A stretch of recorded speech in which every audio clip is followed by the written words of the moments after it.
கர்த்தருடைய கிருபை உங்களோடு இருப்பதாக. இப்பொழுது ஆண்டவரால் கொடுக்கப்படுகிறதும் தேவனால் எனக்கு காண்பித்து கொடுக்கப்பட்டதுமான ஒரு வசனத்தை சீக்கிரமாகவும் சுருக்கமாகவும் சொல்லி முடிக்க விரும்புகிறேன். இந்த வசனம் இனி வருகிற நாட்களில் நிறைவேற போகிற வசனம். இந்த செய்தி இனி உங்க வாழ்க்கையிலே வருகிற நாட்களில் நிறைவேற போகிற செய்தி.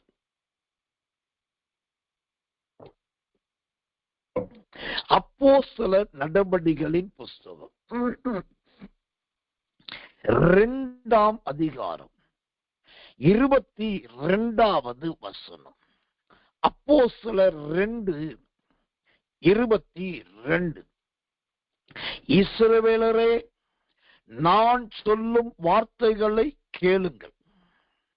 நீங்கள் அறிந்திருக்கிறபடி நசரேயனாகிய இயேசுவை கொண்டு தேவன் உங்களுக்குள்ளே பலத்த செய்கைகளையும் அற்புதங்களையும் அடையாளங்களையும் நடப்பித்து அவைகளினாலே அவரை உங்களுக்கு வெளிப்படுத்தினார். கர்த்தர் நல்லவர். பலத்த செய்கைகளையும் அற்புதங்களையும் அடையாளங்களையும் நடப்பித்து அவைகளினாலே அவரை உங்களுக்கு வெளிப்படுத்தினார். ஆம், இன்றைக்கு இந்த அதிகாலை வேளை இருட்டோட ஜெபத்துக்கு வந்த ஒவ்வொரு தேவ பிள்ளைகளுக்கும் வருகிற நாட்களில் என் ஆண்டவராகிய இயேசு என்ன செய்ய போகிறார் என்று சொன்னால், அவருடைய அதாவது இயேசுவின் ஊழிய காலத்திலே அவர் என்ன செய்தாரோ அதை இந்த காலத்திலே உங்களுக்கும் எனக்கும் செய்ய போகிறார். அப்போ இயேசு அவருடைய ஊழிய காலத்தில் செய்ததை இந்த காலத்தில் நமக்கு செய்ய போகிறார் என்றால் அது எது? 3 காரியங்களை அவர் செய்ய போகிறார். அந்த அப்போஸ்தலர் 2:22 சொல்லுகிறது. நம்பர் 1, பலத்த செய்கைகளை அவர் செய்வார். நம்பர் 2, அற்புதங்களை அவர் செய்வார். நம்பர் 3, அடையாளங்களை அவர் செய்வார். பலத்த செய்கைகள், அற்புதங்கள், அடையாளங்கள், இந்த 3ஐயும் கர்த்தர் தம்முடைய பிள்ளைகளுக்கு கண்டிப்பாய் செய்ய வல்லவராய் இருக்கிறார். கர்த்தர் நல்லவே, கர்த்தர் நல்லவே, கர்த்தர் நல்லவே. அப்போ இதுல முதலாவது பலத்த செய்கைகள் என்று நாம் பார்க்கிறோம். இந்த பலத்த செய்கைகள் என்றால் என்ன? கர்த்தர் நல்லவே, கர்த்தர் நல்லவே. இந்த பலத்த செய்கைகள் என்பது எதை குறிக்கிறதா இருக்கிறது? இந்த பலத்த செய்கைகளை குறித்து தேவனுடைய வார்த்தை, சூத்திரம், தேவனுடைய வசனம் என்ன சொல்லுகிறது? கர்த்தருடைய நாமத்துக்கு மகிமையும் கிருபையும் தயவும் உண்டாவதாக. ஒரு வசனத்தை வாசிக்கிறேன், ஜெபத்தோடு கவனிங்கள். கர்த்தருடைய நாமம் உயர்த்தப்படுவதாக.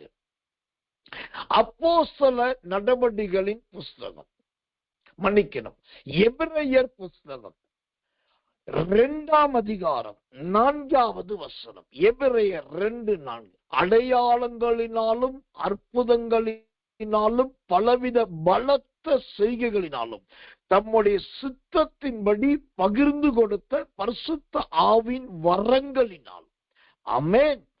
இந்த 13ஆம் தேதி இந்த 4வது மாதம் இந்த 2024ஆம் ஆண்டு வந்து இருட்டோட ஜெபத்திலே துவக்க முதல் கலந்து கொண்டிருக்கிற தேவ பிள்ளைகள் வாழ்க்கையில முதலாவது அவர் செய்ய போவது பலத்த செய்கைகளை செய்ய போகிறார். அந்த பலத்த செய்கைகள் என்றால் என்ன? எபிரேயர் 2:4 சொல்லுகிறது, பகிர்ந்து கொடுத்த பரிசுத்த ஆவின் வரங்களினாலும். ஆம், எழுதி வைத்துக் கொள்ளுங்கள். நீங்கள் கேட்கிறீர்களோ இல்லையோ, வாஞ்சித்தீர்களோ இல்லையோ, உங்களில் சிலரை ஆண்டவர் நல்ல பரிசுத்த ஆவின் வரங்களினால் நிரப்ப போகிறார். அந்த வரங்கள் ஏற்ற காலத்துல ஏற்ற இடத்துல அவசியமான போது உங்களுக்கே தெரியாமல் அந்த வரங்கள் செயல்பட போகிறது. அதுதான் ஆண்டவர் செய்ய போகிற பலத்த செய்கைகள். நீங்கள் படித்த டீச்சராயிருக்கலாம், படிக்காத வேலைக்காரராயிருக்கலாம், அனுபவம் உள்ளவர்களாயிருக்கலாம், அல்லது அனுபவமே அற்றவர்களாயிருக்கலாம். ஆனா தேவனுக்கு பயப்படுகிற பயம் மட்டும் உங்களுக்குள் இருக்கிறதுனால் இந்த அப்போஸ்தலர் 2:22 படி அந்த பலத்த செய்கைகளை செய்ய போகிறார். அந்த பலத்த செய்கை என்பதே அவருடைய சித்தத்தின்படி பகிர்ந்து கொடுக்கப்பட்ட பரிசுத்த ஆவியின் வரங்கள். ஏதோ ஒரு ஊழியக்காரர் வந்து உங்க தலையில கைய வச்சு இந்த வரத்தை பெற்றுக்கொள் என்று சொல்லுவதல்ல. அவரே தேடி பார்த்து யாருக்கு கொடுக்க சித்தமோ அவர்களுக்குள் இந்த கிருபையின் வரங்கள் செயல்பட போகிறது. அதுதான் பலத்த செய்கை. கர்த்தர் நல்லவர், கர்த்தர் நல்லவர், கர்த்தர் நல்லவர்.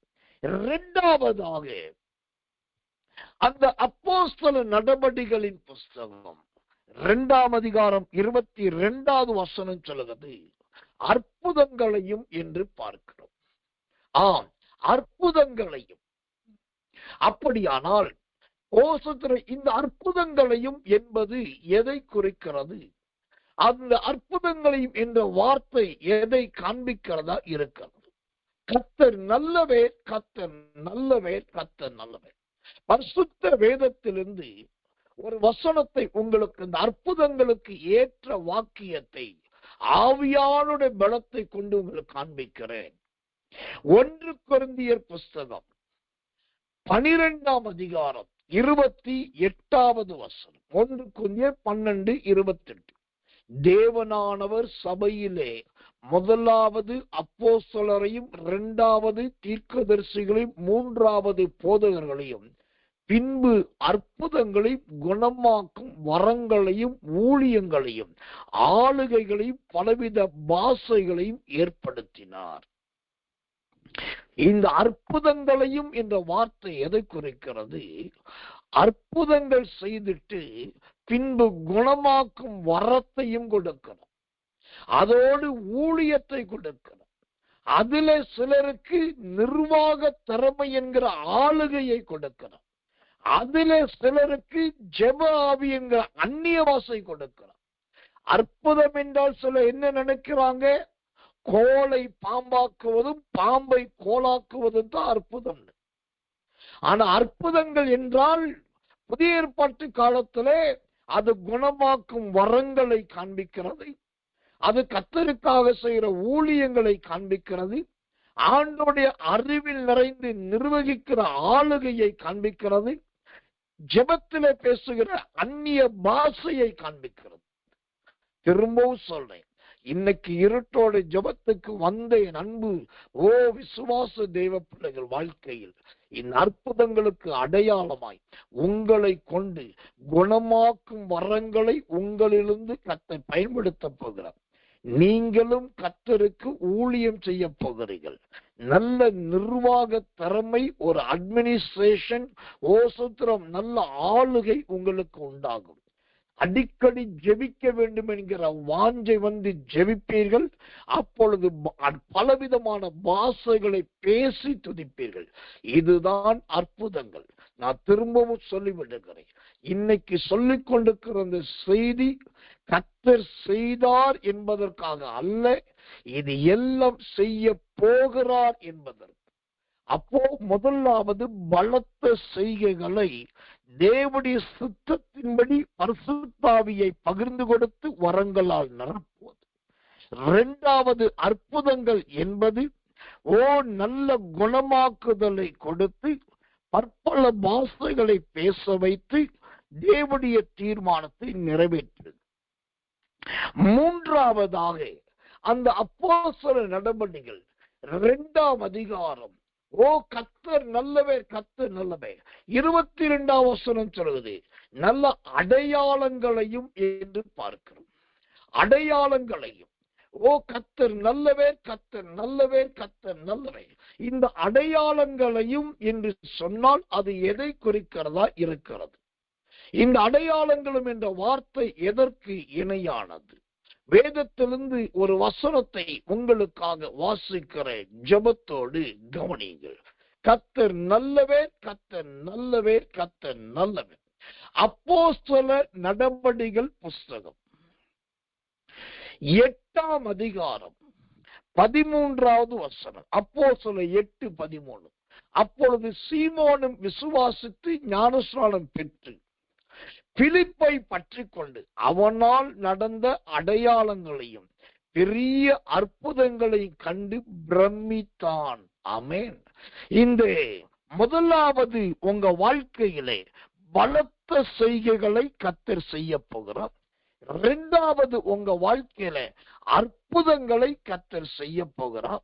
மூன்றாவதாக உங்க வாழ்க்கையில கர்த்தர் அடையாளங்களை செய்ய போகிறார். இந்த அடையாளம் என்பது எதை குறிக்கிறது? 2 காரியத்தை குறிக்கிறது. ஒன்று, உங்களை கொண்டு மாயவித்தைக்காரர்களும் மந்திரவாதிகளும் அல்லது பொல்லாத மனுஷர்களும் மனம் திரும்ப போகிறார்கள். இரண்டாவது, உங்களுடைய ஜீவியம் அவர்களை பிரமிக்க வைக்க போகிறது. இதுதான் அடையாளங்களுக்கான ஆதார வாக்கு. உங்களை முதலாவது சொன்னார், நான் பலத்த செய்கைகள், அது பரிசுத்தாவின் வரம். இரண்டாவது சொன்னார் அற்புதங்கள், அது குணமாக்கும் வரம், நல்ல புது பலவிதமான பாஷைகளை பேசுதல். இப்ப மூணாவது சொல்லுகிறார் அடையாளங்கள். இந்த அடையாளங்கள் என்பது உங்களை கொண்டு என்னை கொண்டு அநேகரை ரட்சிப்புக்குள் நடத்த போகிறார். ஓ வருகிற நாட்களில் உங்களுடைய என்னுடைய ஜீவியமும் வாழ்க்கையும் அவர்களுக்கு பிரமிப்பை உண்டாக்க போகிறது. இந்த அருமையான அப்போஸ்தலர் 2ஆம் அதிகாரம் 22ஆம் வசனத்தில் சொல்லப்பட்ட ஓ கர்த்தர் நல்லவர், இந்த 3 காரியத்தை கர்த்தர் வாய்க்க பண்ண போகிறார். கடைசியா சொல்லி முடிக்கிறேன். எனக்கு ரொம்ப பிடிச்ச வார்த்தை அந்த அப்போஸ்தலர் 2:22 கடைசியா சொல்லுது, அவைகளினாலே அவரை உங்களுக்கு வெளிப்படுத்தினார். அவரை உங்களுக்கு வெளிப்படுத்தினார். போதக பிதாக்களே, விசுவாச ஜனங்களே, ஜெப வீரர்களே, ஸ்தானாபதிகளே, கண்காணிகளே எழுதி கொள்ளுங்கள். என் ஆண்டவர் தம்மை உங்களுக்கு வெளிப்படுத்த வேண்டிய நாள் வந்துவிட்டது. என் ஆண்டவர் தங்கள் வார்த்தை, என் ஆண்டவர் உங்களுக்கு தம்மை கொண்டு வந்து அறிமுகப்படுத்துகிறதும் தரிசனம் கொடுக்கிறதுமான அந்த நாள் வந்துவிட்டது. இவைகளெல்லாம் நீங்கள் அனுபவிப்பீர்கள். கடைசியா ஒரு வார்த்தையை சொல்லி முடிக்கிறேன். இந்த அப்போஸ்தலர் 2ஆம் அதிகாரம் 22வது வசனத்தை எழுதி வைத்துக் கொள்ளுங்கள் அல்லது பெரிய அளவிலே குறித்துக் கொள்ளுங்கள். இது குறித்து வைத்துக் கொண்டு அடிக்கடி சொல்லுங்க, ஆண்டவரே பலத்த செய்கைகளை செய்வேன் என்று சொன்னீர், அற்புதங்களை செய்வேன் என்று சொன்னீர், அடையாளங்களை செய்வேன் என்று சொன்னீர். இது 3ஐயும் செய்து உம்மை எனக்கு வெளிப்படுத்துவீராக. ஓ உம்மை என் மூலம் மற்றவர்களுக்கு வெளிப்படுத்துவீராக. நீ வெளிப்படும் ஆண்டவரே என்று சொல்லி எல்லாரும் கண்களை மூடி ஒப்பு கொடுத்து ஆவில நிரம்பி சந்தோஷமாய் கர்த்தரை ஸ்தோத்திரிப்போம், ஜெபிப்போம். அன்புள்ள நல்ல அருமையான இந்த காலை வேலைக்காக நன்றியோடுமை துதிக்கிறோம், ஸ்தோத்திரிக்கிறோம்.